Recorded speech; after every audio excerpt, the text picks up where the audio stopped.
வந்தது வந்துட்ட, நான் செஞ்ச இந்த பில்ல ட்ரை பண்றியா? எது பில்ல? எந்த மண்ணை உருட்டி கொண்டு வந்தீங்க? இத சாப்பிட்டா எல்லா நோயும் போயிடும்னா, ஆனா இப்பதான் எனக்கு எல்லாம் வர மாதிரி இருக்கு. நெஞ்சமெல்லாம் பொண்ணா இருக்கு தம்பி.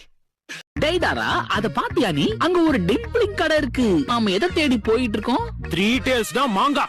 முதல்ல அதை கண்டுபிடிக்கணும், அப்புறம் சேர பிடிக்கணும். அதுக்குதான் நான் இருக்கேன் இல்ல. ஓகே வாடா. ஒரு ஆச்சரியம், ஒரு வழியா டேடாரா கதையை முடிச்சிட்டாங்க போல இருக்கே. அதுவும் சாதாரணமால இல்லையே, வேட்டை கொளுத்தி கையிலேயே கொடுத்திருக்காங்கன்னு நினைக்கிறேன். என்ன டேடாரா, உன்னை அடிச்ச அடியில ஒரு கைய வேற காணோம் போல இருக்கு. ஆனா உன்னை முழுசாலே விட்டுருக்கானுங்க, அதுவே பெரிய விஷயம். நீயே இன்னும் சோகமா இருக்க? டோபி, கடவுளுக்கும் ஒரு அளவுக்கு தான் பொறுமை இருக்கும். இன்னொரு தடவை என்ன நீ கிண்டல் பண்ணனா உனக்கு பேசுறதுக்கு வாய் இருக்காது. அது என்ன பூ பந்து நினைச்சியா? வெடி எவனா கையில பிடிப்பானா? அவன் தான் உனக்கு எச்சரிக்கை கொடுத்தான்ல.